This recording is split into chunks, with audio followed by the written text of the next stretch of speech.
Welkom by Enie Sport.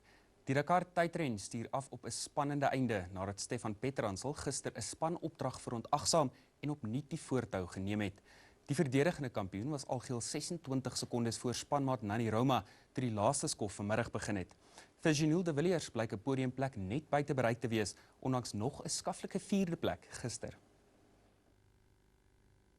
Stefan Petransel se aanspraak op 'n rekord 12de Dakar-titel was gisteraand weer lewend, skaars 24 uur na sy mini-spanbestuur se bevel om dit te laat vaar.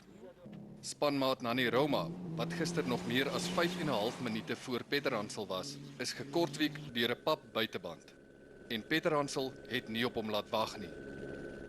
Die Fransman het die skof gewen in 'n raps minder as 3 uur en 40 minute, gevolg deur Nasser Al-Attiyah en Roma.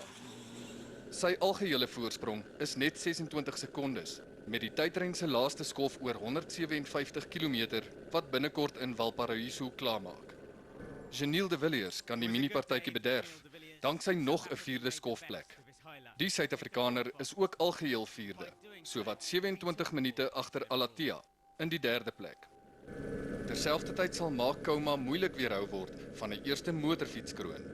Sy 2de plek gister en Juan Barreda se teespoed het die KTM-jaar se algehele voorsprong tot bykans 2 ure gerek. Elektriese probleme met sy Honda het Barreda van 2de na 7de laat terugsak en sy aanslag nek omgedraai. Die Franse veteraan Cyril Deprez het 'n tweede agtereenvolgende skof beklink en is algeheel 4de. Rian van Niekerk is die voorste Suid-Afrikaner.